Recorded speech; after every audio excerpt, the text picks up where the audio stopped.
It's time for my power rankings. So this is Jay's NFL power rankings through week 8. All that coming up in just a minute.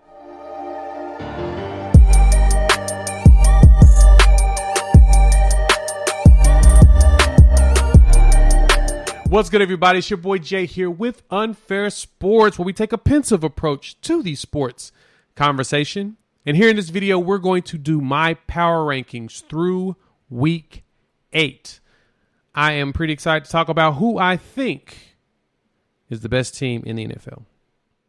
Week 8 has passed, and it is time to talk about who we think is the best in the NFL. I mean, there's a lot of arguments for a lot of teams.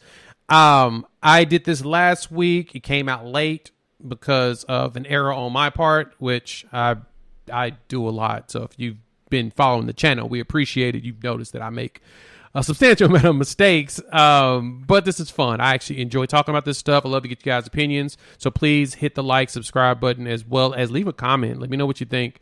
Some of my college football ones are getting blown up right now because of what I said, and it's okay. It happens, especially even with the NFL. It's cool. So I'm going to give you my top 10 NFL teams right now. And my criteria really is it's how they've done so far, what's coming up. I really use DVOA heavily because I like a full comprehensive look of the entire game. And I trust their rankings and reading through their information. It really helps me understand how good a team really is. Because some teams can win games and they're not really good. And you can tell that certain things are the reason why. Like, for example, the Packers beat the Cardinals. And the Cardinals lost that game on a last-minute play that should have went better if the wide receiver paid attention. That should have been a touchdown. A.J. Green had it. He had the body. He could have done it. But because of that, now they're no longer undefeated. And then I also like taking consideration future games as well as the way the roster looks when it comes to injuries. So mine is all over the place, but it's fun because every week it will change. There will be teams that will go up to 1 and drop quickly. And because of that, no biggie. So with that, let's start off with number 10. Number 10 is the New Orleans Saints. I know they just lost their quarterback, but it's cool. But this is the first time, it might be the only time, but I'm not going to say never, that the Saints will be in my top 10. They lost Jameis in the Tampa Bay game, which is sad, but they went out there and beat Tampa Bay. And the way they beat Tampa Bay is that they forced Tom Brady to turn the ball over 3 times, which is a damn good thing. That's what you want. Defensively, they are a top 3 defense in DVOA. So that means their defense is actually legitimately good again, and they're playing better. And then, of course, Sean Payton is a genius on the offensive side to where he's actually have quarterbacks come in like Trevor Siemian looking like a pro, driving them down the field and winning this game against Tampa. Even better for them is that no one has film on Trevor Siemian because, quite frankly, we forgot that he was still in the league. So they've got a couple more weeks that they can probably churn out some victories as they try to figure out what they're going to do as far as a playoff push. Next up, they've got the terrible Falcons, so they should do just fine against them, but the Falcons might shock us. I don't trust them, but yeah. And they're traveling to Tennessee, who's also dealing with bad injury situations with no Derrick Henry. So they may come out with 2 more wins over the next 2 weeks and move up in my rankings. I don't know. I don't really believe, though, that they will go further than 10 because I still don't trust their quarterback position now that Jameis is out. I didn't really trust it as much with him, but I don't trust it. So number 10, New Orleans Saints. 9. Number 9, I have the Las Vegas Raiders. Now, I'm going to do something that nobody else is doing. I'm going to give them a little love. They have been dealing with a lot from losing their head coach and all that situations. They just lost a teammate who has been released and will probably spend time in jail, in Henry Ruggs. So, and then they cut the Peterman. And that right there is probably the one thing that's going to destroy most of their morale. So they're going to have to really rally together after losing the Peterman. But they're a team that should win their division. I mean, the Chargers are kind of reeling right now. It looks like they've come back to earth. And the Broncos, I think they've thrown in the towel since they just traded Von Miller. And I think they traded a young corner as well. So it feels like they may be trying to prime themselves for a position to get a quarterback in the draft, because it looks like Bridgewater is just not fully working the way they want. But they have all the cards in their hands, just like every other team. If you win all your games, you're going to go. So, of course. But they should win their division. They have no reason because the Chiefs are also not very good, and they play the Chiefs very tough every year. So, they've got some favorable games coming up. They've got the Giants. They got the Chiefs, which, like I said, they play them very tough all the time. The only games I'm really concerned about coming up for them is the Bengals and the Cowboys. But I'm still I don't know about the Bengals yet. I was excited about them last week. I don't know how excited about them moving forward. But we'll see what they look like. And at number 9, we have the Las Vegas Raiders. I almost said Oakland again. Las Vegas Raiders. 8. Number 8, we have the Tampa Bay Buccaneers. My Buccaneers. Look, hey, you lose to your former quarterback who gets hurt, and then the backup comes in and you still lose. Probably should be concerned. That's why I went ahead and dropped them down to 8 from the ranking that I had them last week in the top 5. That was a brutal game. Tom Brady turned the ball over 3 times. The defense could not make up for those turnovers, and one of the biggest turnovers was the time when Tom Brady time typically kicks in, which is the final drive. But outside of that, I'm not that concerned about Tampa. They will move up in the rankings. Hell, they may finish the year 11-6, make the playoffs, and then win the Super Bowl again. That's who they are. So there's no worries there. They're number 2 in DVOA in offense, number 7 in defense. So they have the team. They just got to make sure they don't turn the ball over in critical moments. And I think Tom and them will be fine. He's going to have probably 2 more bad games this season. That's it. So as long as Brady does what he does and stop costing me money by throwing pick sixes at the end of games when he's supposed to get game-winning drives and vault me up to the top of daily fantasy, we'd be fine. But Tampa Bay, number 8. 7.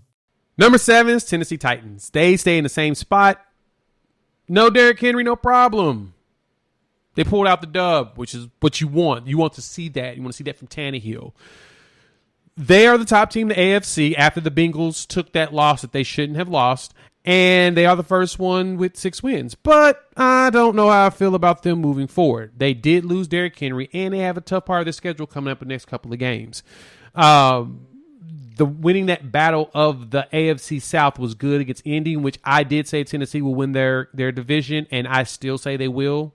I don't think Indy has enough firepower to get high enough in there to take that from them. So I think that the Titans will win their division, but they're about to travel to LA to play against the best offense and the top 10 defense in football with the Rams. Then they've got to play the Saints, who has the number 3 DVOA defense. So it's going to be all about Tannehill, but let's see if AD has something in the tank left.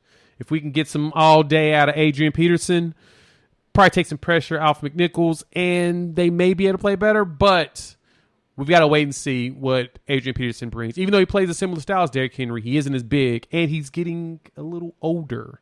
So if Adrian Peterson can do it, let's go.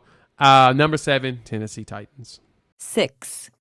And at number 6, we have the Baltimore Ravens. I still think that they should be a top 14 in the AFC, but that's when they're healthy. Right now, they're, a little up and down. So they're trying to figure out their identity. They're doing a lot more passing with Lamar Jackson. The run game is mixed up. They're just kind of throwing running backs in and out. So it feels like they're maintaining more health in that position, from Freeman to Bell to Tyshawn Williams. They're just kind of just letting everybody play, and whoever's got the hot hand at the time that's hitting the hole right, they let them go. So that's a good thing.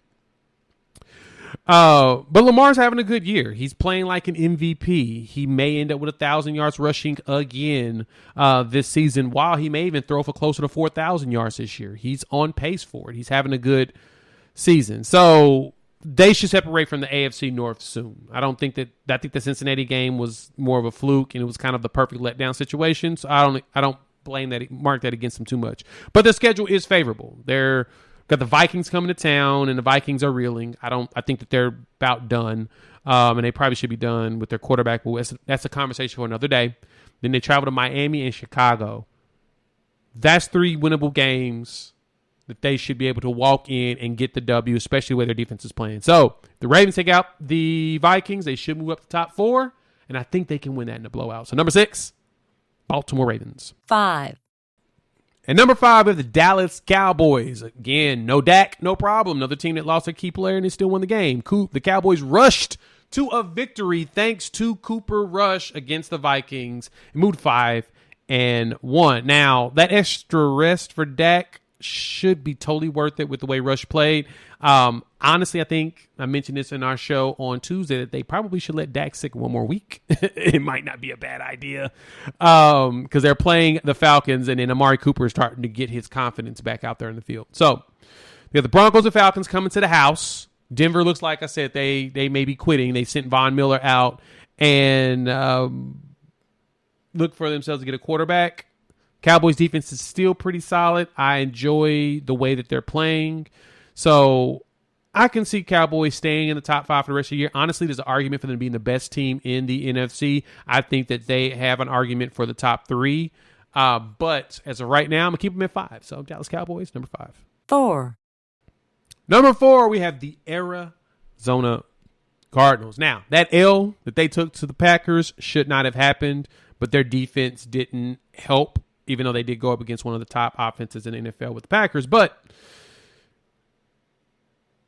A.J. Green decided to fall asleep out there on the field and forget that he was supposed to not be a decoy and actually catch the pass. But it's okay. A.J. Green's a little aged, so he is struggling. But the one thing I can give to the Arizona Cardinals is that they are ranked number 2 overall in DVOA, number 10 offense, number 2 defense. And so they are a legitimate team. I just got to see what they look like moving forward. Kyler is a little hobbled. He's supposed to play this week. There's a chance he won't play. We don't know. It's going to be up in the air because it makes no sense for Arizona to tell anybody who's actually going to play. But if they can keep this going and Kyler Murray can continue to play at this MVP level he has, it's besides the 7 interceptions and the fumbles and the turnover problem that he has, I think that they can move themselves back up in the top 3 again. They're headed to San Francisco to play the Niners. There's no reason why they don't win that game. And the Panthers pull up, which there's no reason why they shouldn't win that game either. So if they can pull those 2 victories out, I see them moving back up. So I got the Cardinals sitting at number 4. 3. Number 3, we have the Los Angeles Rams. Yep, Rams lost to the Cardinals, and they're above the Cardinals for some odd reason. But I think that the addition of Von Miller helps that defense keep going. Their defense is already 4th overall in DVOA. They have a top offense. I'm sorry, they're 9th. They're 4th overall and the top offense as well as the 9th ranked defense. My apologies. DVOA is number 9. They're going to get a whole bunch of pressure on teams. It's going to be ridiculous. So because of that, I have a lot more faith in the Rams doing better moving forward. And I feel like between the Rams and Cardinals, when they play again, the Rams will pull out that victory. So they will be even Stevens. And I think in a 3-game series, I kind of take the Rams over them. But Stafford is starting to play better. Adding Von Miller is always a plus. As long as they stay healthy, there's no excuse for them to not to pull out the number 1 seed in the NFC. So I got the Rams at number 3. 2. Number 2, I have the Buffalo Bills. So even though that Dolphins win wasn't very impressive as it should have been, Bills sneak away and be 6-1. I'll give them that. Well, they were a quarterback sneak away from being 6-1. They're 5-2. Josh Allen is now tops in MVP, even though he's not playing at MVP caliber. And honestly, I don't think he's going to finish the season playing at MVP caliber. But he does have a high grade. His Pro Football Focus grade is at 84.7, which is 10th among his peers. And he doesn't lead any statistics at quarterback this year. So MVP odds are a little odd to me. But at the same time, he's capable of moving them up from 6th in yards per game up to number 1. He has capabilities. So Stephon Diggs is kind of not playing too well, but Josh Allen is kind of sharing the wealth. I mean, we're seeing the emergence of Emmanuel Sanders. Cole Beasley is still playing good. When they had Dawson Knox, he was doing his thing. So by design, I think they can ramp up and move up. I still think that they're the best team in the AFC, even though they don't have the best record. But I believe they are the best team in the AFC.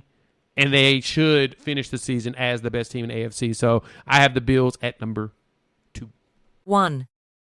And the number 1 team right now is the Green Bay Packers. As A.A. Ron said, to relax. They have reeled off 7 straight wins. And then, of course, that impressive win against the Cardinals where their defense paid attention more than the Cardinals offense did, got the interception to seal the deal. So the Packers will be without Aaron Rodgers, who is now battling COVID-19. So there's a chance that he may be gone for the next 10 days unless he can get a whole bunch of a negative test. So hopefully he gets those so that he can be back for that Seahawks game the following week. But the Chiefs game that's coming up this weekend, I mean, Jordan Love might carve up that Chiefs defense because, one, they don't really have any film on them. Two, Chiefs defense is atrocious. They're like 31st or 32nd in DVOA. They're just a really bad defense. So there's a chance they may actually squeak this out if the Chiefs continue to reel because their defense is not atrocious. They're 22nd in DVOA. I think that they can play better. We hope. But because of that Cardinals squeaky win they got and winning 7 straight, and Aaron Rodgers is on a tear, having 17 touchdowns, 1 pick in those 7 games, kind of got to give the Packers the number 1 spot. So in my rankings, I have the Saints at 10, the Raiders at 9, the Bucs at 8, Titans at 7, the Ravens at 6, Cowboys at 5, Cardinals at 4, Rams at 3, Bills at 2, and the Packers as the number 1 team. So that is my power rankings through week 8. Let's see what the NFL looks like this week.